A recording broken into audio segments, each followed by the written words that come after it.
Hello friend, welcome back. ඉතින් සාදරයෙන් පිළිගන්නවා Flute with Hansi YouTube channel එකට. මම රණහන්සි අයගමගේ. ඉතින් thumbnail එකේ දැක්ක විදිහට මම අද කතා කරන්නේ C1 flute එක ගැන. C1 flute එක ගැන ඔයා C1 එකක් වාදනය කරනවා නම් ඔයා දැනගෙන ඉන්න ඕන දේවල් ගැන මම අද කතා කරනවා. පැහැදිලිද? හරි. ඉතින් ඔයා C1 එකක් වාදනය කරනවා නම් ඒකේ ස්වර පිහිටන විදිහ, එතකොට ඒ බටනලාවේ හඬ පරාසය කොයි වගේද? ඊට පස්සේ සින්දුවක් වාදනය කරනකොට අපිට මේ බටනලාව පාවිච්චි කරලා වාදනය කරන්න පුළුවන් ස්කේල්ස් මොනවද? පහසෙන් වාදනය කරන්න පුළුවන් ස්කේල්ස් මොනවද? ඒ දේවල් හැමදේම අපි කතා කරමු මේ වීඩියෝ එකෙන්. ඉතින් මේ තියෙන්නේ මගේ C1 flute එක. හරිද? දැන් අනිත් flute වගේම තමයි හැඩරුව එකමයි. කියන්නේ තියෙන දේවල් එකම තමයි තියෙන්නේ. මවුත් හෝල් එකයි, ෆින්ගරින් හෝල් එකයි. දැන් මේකෙත් ටියුනින් හෝල් එකක් තියෙනවා මෙතන. ඊපස්සේ බයින්ඩින් කරලා තියෙනවා. දැන් මේකේ flute එකේ බ්‍රෑන්ඩ් එක ඇවිල්ලා සවරන. මගේ ළඟ සවරන බ්‍රෑන්ඩ් එකෙන් ෆ්ලූට්ස් දෙකක් තියෙන්නේ. මේ C1 එක සහ D1 එකක් තියෙන්නේ. ඒතර මේක ඇවිල්ලා ටිකක් දැන් පරණයි. මම මේක ගත්තේ 2020-21 කාලයේදී. නමුත් තාම ශ්‍රුතිය හොඳට තියෙනවා. මම රෙකමන්ඩ් කරන බ්‍රෑන්ඩ් එකක් තමයි සවරන කියලාත් කියන්නේ.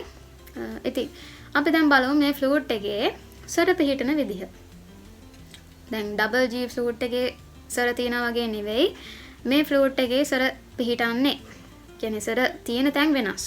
සිදුරු හයම තමයි තියෙන්නේ. ස්වර වාදනය කරන සිදුරු හයම තමයි. හැබැයි මේ සිදුරු වලින් අපිට වාදනය වෙන ස්වරය වෙනස් ඩබල් G එකට වඩා. කොහොමද? දැන් ඩබල් G එකේ නම් සා තියෙන්නේ කොතනද? මේ තුනක් වැවුවාම සා කියන ස්වරය තියෙනනේ ඩබල් G ෆ්ලූට් එකේ. මේ ෆ්ලූට් එක දැන් මේ ඩබල් G එක වගේ. මේකේ සා තියෙන්නේ මේ තුනක් වැහුවාමනේ. නේද? හැබැයි මේ C1 ෆ්ලූට් එකේ සා කියන ස්වරය තියෙන්නේ මේන මේ හයම වැහුවාම. හරිද? ගොඩාක් කට්ටිය මේ පටල ගන්න දෙයක් තමයි හැම ෆ්ලූට් එකේම ස්වර තියෙන එකම තැන තමයි තියෙන්නේ කියලා හිතාගෙන ඉන්නවා. හැබැයි එහෙම නෙවෙයි. ෆ්ලූට් එකෙන් ෆ්ලූට් එකට ස්වර පිහිටන තැන් වෙනස් වෙනවා. හරිද? අපි කතා කරමු මේ ෆ්ලූට් එකේ සුද්ධ ස්වර කොහොමද තියෙන්නේ? කොමල ස්වර කොහොමද තියෙන්නේ? තීව්‍ර ස්වර කොයි තැන්වලද තියෙන්නේ කියලා. මුලින්ම අපි බලමු සුද්ධ ස්වර 7 මේ බටනලාවේ තියෙන්නේ කොහොමද? සාරි ගම පද නි. මේ බටනලාවේ සා කියන ස්වරය තියෙන්නේ මේ සිදුරු 6ම වැහුවාම සිදුරු 6ම වහලා අපි මේ බටනලාවේ C1 එකේ වාදනය කරන්නේ සා කියන ස්වරය. ඉතින් C1 එකක සා ස්වරයක් වාට වාදනය කරන්න ඕන නම් ඔයා කරන්න ඕනේ මේ තුනක් වහන්න නෙමෙයි මේ 6ම වහන්න. හරිද? ඊට පස්සේ මේ පහක් වැහුවාම මේ සිදුරු පහ වැහුවාම මේක ඕපන් කරලා මේ තියෙන රී කියන ස්වරය. රී. ඊට පස්සේ මේ හතරක් වහලා නැත්නම් මේ දෙක ඕපන් කරාට පස්සේ මේ තුන මේ හතරම වහලා මේ තියෙන්නේ ගා කියන ස්වරය. ඊට පස්සේ මෙන්න මෙතන තියෙනවා මා කියන ස්වරය. දැන් ඩබල් G කියන අසා කියන එකනේ තියෙන්නේ. හැබැයි මේකේ තියෙන්නේ මා. හරිද? ඊට පස්සේ මේ දෙකක් වැහුවාම මොන පා කියන ස්වරය තියෙනවා. දැන් ඩබල් G කියනම් පා තියෙන ඔක්කොම වහලා නේද? හැබැයි මේකේ පා තියෙන්නේ මෙන්න මේ දෙකක් වහලා. ඊට පස්සේ මේ තනි සිදුර වැහුවාම මෙතන තියෙනවා ධා කියන ස්වරය. ගා නෙමෙයි ධා. හරිද? ඊට පස්සේ සුද්ධ නී වාදනය කරන්නම් වාට සිද්ධ වෙනවා මේ බටනලාවේ ස්වර සිදුර ඔක්කොම අරින්න. ස්වර සිදුරු ඔක්කොම ඇරියාම තමයි සුද්ධ නී ස්වරය අපිට මේ බටනලාවේ වාදනය කරන්න පුළුවන් වෙන්නේ. එහෙම නැත්නම් මේ භාගයක් වහලා නෙමෙයි. ඔක්කොම ඕපන් කරන්න ඕනේ අපි. හරිද? එතකොට ඩබල් G කියන ඔක්කොම ඕපන් කරාම තීව්‍ර මා ස්වරය තියෙනවා. C1 එකේදී තියෙන්නේ අපිට සුද්ධ නී කියන ස්වරය. අපි නිකන් මේක වාදනය කරලා බැලුවොත් සරිගම පද නිසා කියලා.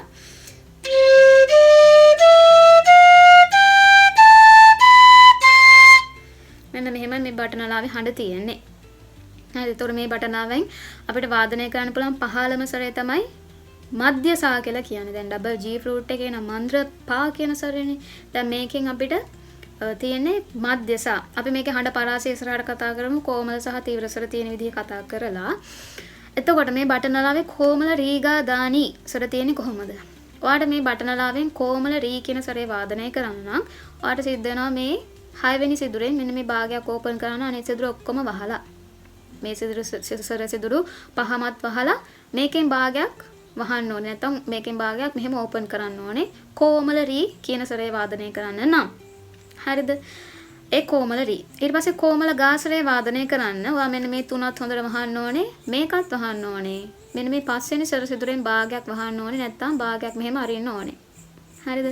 මේ කොමල ගා.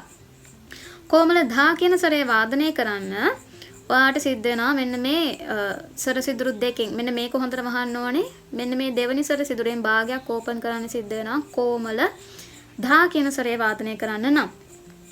එතකොට මේ කොමල ධා ඊට පස්සේ කොමල නී කියන ස්වරය වාදනය කරනවා මෙන්න මේ විදිහට මේ පළවෙනි සිදුරෙන් භාගයක් ඕපන් කරන්න ඕනේ නැත්නම් භාගයක් වහන්න ඕනේ. පැහැදිලිද? මේ කොමල නී. එතකොට ඔන්න විදිහ තමයි කොමල රී, කොමල ගා, කොමල ධා, කොමල නී වාදනය කරන්නේ. තීව්‍ර මාස්වරයේ තියෙන මේකේ වෙන මේ සායකයෙන් භාගයක් ඕපන් කරන්න සායකක් කියම ඩබල් G එකක් විදිහට. ඒ කියන්නේ මේ ස්වර සිදුරු දෙක වහලා කොමල රී වාදනය කරනවා ඩබල් G ෆ්ලූට් එකේ. අන්න ඒ විදිහ තමයි මේකේ තීව්‍ර මාස්වරය වාදනය කරන්නේ. පටලව ගන්න එපා. තීව්‍ර මාස්වරය මෙතන තියෙන්නේ කොමල රී නෙමෙයි. හරිද? එතකොට මේ C1 ෆ්ලූට් එකේ තීව්‍ර මා කියන ස්වරය තියෙන්නේ මේන්න මෙතන. ඔන්න ඔය විදිහට තමයි අපි මේ C1 ෆ්ලූට් එකේ ශුද්ධ ස්වර 7 වාදනය කරන්නේ, කොමල ස්වර 4 වාදනය කරන්නේ සහ තීව්‍ර ස්වරය වාදනය කරන්නේ. හරිද? ඔන්න ස්වර වාදනය කරන විදිහ.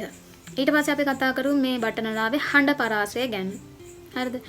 දැන් මේ ෆ්ලූට් එක ඇවිල්ලා C1 එකක්, ඩබල් C එකක් නෙමෙයිනේ. ඩබල් C එකක් මම පෙන්නුවොත් ඩබල් C ඒ කියන්නේ මේ ෆ්ලූට් එකේ ලොකු එක. මේ තියෙන්නේ ඩබල් C. දැන් මේක ටිකක් ලොකුයි. බලන්න සයිසස් දෙක කොහොමද කියලා මේ ෆ්ලූට් දෙකේ. මෙන්න C1 එක, මෙන්න ඩබල් C එක. දැන් පෙනේද දන්නේ නැහැ. මේක ටිකක් ලොකුයි. හරිද? මේන තියෙනවා. එතකොට මේකේ සා එකක් වාදනය කරනකොට තියෙන්නේ මන්ද්‍ර සා එකක්. හරිද? මේ ඩබල් C. අපි කතා කරන්නේ C1 එකනේ. දැන් ඩබල් C එකේ තියෙන්නේ C1 විදිහම තමයි. හරිද? වෙනස තියෙන්නේ අර හඬ පරාසය වෙනස් එක විතරයි. එතකොට මං කියවා දැන් අපිට මේ C1 එකේදී වාදනය වෙන්නේ පහළම ස්වරය විදිහට මධ්‍ය සා. ඩබල් G එකේදී සිද්ධ වෙන්නේ මොකද්ද? මන්ද්‍ර පා. එතකොට මේ බටනාව අපිට මන්ද්‍ර ස්වර වාදනය කරන්න බෑ. අපි පටන් ගන්නෙම මධ්‍ය සා ස්වරයෙන්. හරිද? ඒක හොඳට ඔලුවේ තියාගන්න. අපිට C1 ෆ්ලූට් එකකින් මන්ද්‍ර ස්වර වාදනය කරන්න බෑ. අපි වාදනය කරන පහළම ස්වරය වෙන්නේ මේකේ මධ්‍ය සා කියන ස්වරය. හරිද? මධ්‍ය සා වලින් ඉඳන් අපිට පුළුවන් මේ බටනාවේ අති උච්ච සා ස්වරයට එනකන් තියෙන ඔක්කොම ස්වර වාදනය කරන්න. කොමල තීව්‍ර ස්වර ඇතුව ඔක්කොම ස්වර වාදනය කරන්න පුළුවන් මේ බටනලාවෙන්. හරිද? ඒ කියන්නේ මධ්‍ය සා ඉඳන් සාරී ගම පදානී කියලා මධ්‍ය නී වලට ඇවිල්ලා ඊට පස්සේ උච්ච සා වලට ඇවිල්ලා උච්ච සාරී ගම පදානී කියලා උච්ච නී වලට ඇවිල්ලා අති උච්ච සායකට එනකම් මේකේ වාදනය කරන්න පුළුවන්. බලන්න මම මධ්‍ය සා ඉඳන් අති උච්ච සායකට එනකම් වාදනය කරනවා.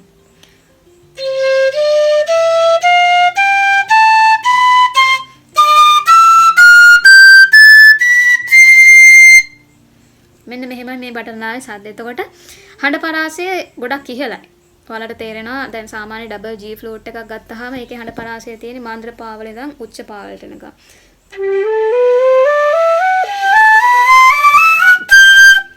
මෙන්න මේ වගේ. ඒකත් එක්ක මේක ගත්තාම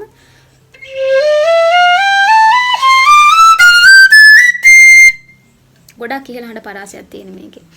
ඉතින් මේකේ හඬ පරාසය ඔන්න ඔය වගේ. එතකොට ඔයාලට මධ්‍ය සා ඉඳන් අති උච්ච සා වලට එනකන් තියෙන ඔක්කොම ස්වර මේ බටනලාවෙන් වාදනය කරන්න පුළුවන්. හඬ පරාසය C1 කියලා කියන්නේ ඒකයි. C1 කියන එකෙන් අදහස් කරන්නේ මොකද්ද? ඔයා මේකේ සා කියන ස්වරය පහළම ස්වරය වාදනය කරනකොට ඒ ස්වරයේ හඬ තියෙන්නේ මධ්‍ය සා එකක් විදිහට. ඩබල් C වුණොත් ඩබල් කියන එකෙන් අදහස් වෙන්නේ ඒකේ සා වෙන්නේ මන්ද්‍ර සා එකක්. ඒ නිසා තමයි මේ ඩබල් G ෆ්ලූට් එකකට අපි ඩබල් කියන වචනේ පාවිච්චි කරන්නේ. මේකෙදී අපි වාදනය කරන පහළම ස්වරය වෙන්නේ මන්ද්‍ර පානේ නේ. එතකොට මන්ද්‍ර කියලා කියන්නේ ඩබල්. හඬ පරාසය දෙකක් අඩු වෙලා තියෙනවා. 1 එකේදී වෙන්නේ හඬ පරාසය මධ්‍ය පරාසයක් තියෙන්නේ. හරිද? ඉතින් ඩබල් G ෆ්ලූට් එක සහ B ෆ්ලැට් ෆ්ලූට් එක කියන්නේ ඩබල් B ෆ්ලැට් ෆ්ලූට් එක B ෆ්ලැට් නෙමෙයි B ෆ්ලූට් එක ගැන මම ඊට කලින් වීඩියෝස් දෙකක් කරලා තිනවා. ඔය ෆ්ලූට්ස් ගැන දැනගන්න කැමති නම් channel එකේ බලන්න. මම ඩිස්ක්‍රිප්ෂන් එකට links add කරන්නම්. ඔයාලට පුළුවන් ඒ දේවලුත් බලන්න. දැනගන්න ගොඩක් දේවල් තියෙයි වීඩියෝස් වලින් අනිවාර්යෙන්. ඉතින් හඬ පරාසයත් කතා කරා. දැන් අපිට ඉතුරුලා තියෙන්නේ මේ බටනලාවෙන් අපිට වාදනය කරන්න පුළුවන් ස්කේල්ස් මොනවද කියලා බලන්න. ඔයාලා දන්නවා අපිට ඕනම බටනලාවකින් මේජර් ස්කේල්ස් දෙකක් සහ මයිනර් ස්කේල්ස් දෙකක් වාදනය කරන්න පුළුවන්. කොමල ස්වර කියන්නේ කොමල කියන්නේ මේ බටනලාවෙන් අපිට half note අරින්න වහන්නේ නැතුව පහසු විදිහට සම්පූර්ණ note එකක් අරින්න වහන විදිහට අපිට ස්කේල්ස් හතරක් තියෙනවා. මේජර් ස්කේල්ස් දෙකයි මයිනර් ස්කේල්ස් දෙකයි. එතකොට මේ C1 ෆ්ලූට් එකේ මේජර් ස්කේල්ස් දෙක අපි මුලින් කතා කරමු. එක මේජර් ස්කේල් එකක් තමයි C මේජර් ස්කේල්. ඒ කියන්නේ ඔයා මේ ස්වර සිදුරු 6ක්ම වහලා පටන් ගන්න ස්වරයෙන් පටන් ගන්න මේජර් ස්කේල් එක. දැන් මේ ෆ්ලූට් එකේ තියෙන සා කියන ස්වරය, ඒ කියන්නේ C කියන ස්වරය. එතකොට මේ ෆ්ලූට් එකෙන් ඔයාලට පුළුවන් C මේජර් ස්කේල් එක බොහොම පහසු විදිහට වාදනය කරන්න.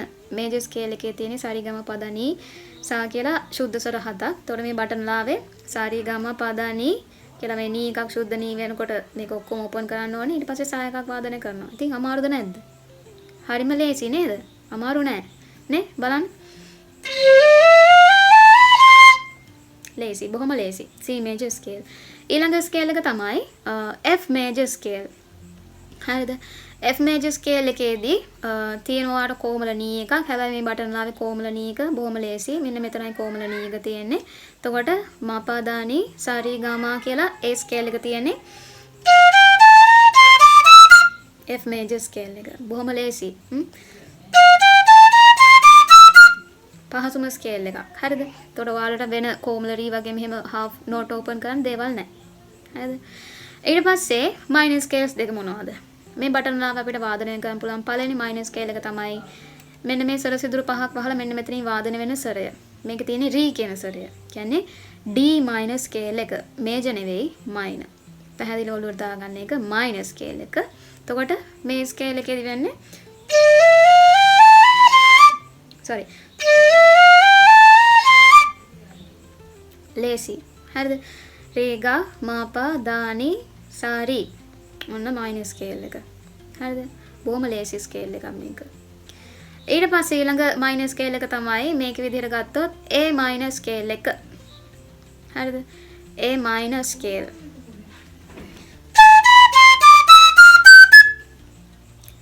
දානි සාරි ගාමා පාදා ශුද්ධ ස්වර හතක් තියෙන්නේ. බලන්න මේ බටන් ලාවෙන් ලේසිද නැද්ද කියලා. බොහොම ලේසි. එතකොට D minor scale එක, A minor scale එක, C major scale එක, F major scale එක. ඔන්න කියන ස්කේල්ස් හතර අපිට පහසුවෙන් මේ බටන් ලාව හරහා වාදනය කරන්න පුළුවන්. ඉතින් ඔන්න ඔය කාරණා ටික තමයි ඔයා C1 ෆ්ලූට් එකක් වාදනය කරනවා දැනගෙන ඉන්න ඕනේ. එතකොට ඔයාට පුළුවන් පහසුවෙන් මේ ෆ්ලූට් එක හරහා ඔයාට වාදනය කරන්න ඕන සින්දු වාදනය කරන්න. ඉතින් අපි ඉස්සරහට තව වීඩියෝ එකකින් හම්බෙමු. මේ වගේ තව වීඩියෝස් කියන්නේ තව බටන් ලා ගැන දැනගන්න කැමති නම් මට කමෙන්ට් එකක් දාන්න. මම ඒ ෆ්ලූට්ස් ගැන වීඩියෝ එකක් කරන්නම් අනිවාර්යෙන්. ඉතින් දිගටම හොඳට ප්‍රැක්ටිස් කරන්න. තව ටියුටෝරියල් එකක් හෝ වීඩියෝ එකකින් අපි හම්බෙමු ඉස්සරහට. ඉතින් thank you for watching.